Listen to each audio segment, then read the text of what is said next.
ফাইনালে রুদ্ধশ্বাস জয় পেল Chennai super Kings. শেষ 2 বলে জিততে দরকার ছিল মাত্র 10 রান।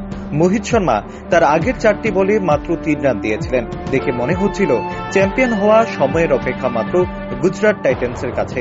মাঠে দাঁড়িয়ে এসে ফেলেছিলেন হার্দিক পান্ডিয়া নিজেও, কিন্তু শেষ 2 বলে বদলে গেল খেলার ছবি।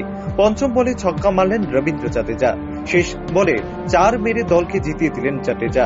পঞ্চমবারের মতো আইপিএল চ্যাম্পিয়ন হলেন মহেন্দ্র সিং ধোনি। ইনিংসের বিরতিতে দেখে মনে হচ্ছিল গুজরাট টাইটান্সের পরপর 2 বার আইপিএল চ্যাম্পিয়ন হওয়া সময়ের অপেক্ষা মাত্র। ফাইনালে 215 রানের চাপ যথেষ্ট ছিল, কিন্তু মহেন্দ্র সিং ধোনির চেন্নাই সুপার কিংস দেখালো লক্ষ্য কঠিন হলেও অসম্ভব নয়। বৃষ্টির দাপটে প্রায় 2 ঘন্টা খেলা বন্ধ থাকলেও ছন্দ নষ্ট হয়নি চেন্নাইয়ের ব্যাটারদের। 20 ওভারের খেলা কমে দাঁড়ায় 15 ওভারে। লক্ষ্য কমে হয় 171। সেই লক্ষ্য তাড়া করে 5 উইকেটে ম্যাচ জিতে যায় চেন্নাই। ফলে পঞ্চমবারের জন্য জয়ের মুকুট পড়লেন অধিনায়ক Mahendra Singh Dhoni.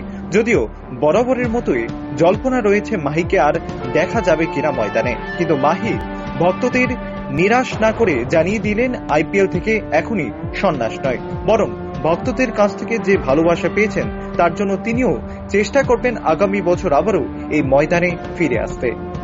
Bureau report, rising Tripura.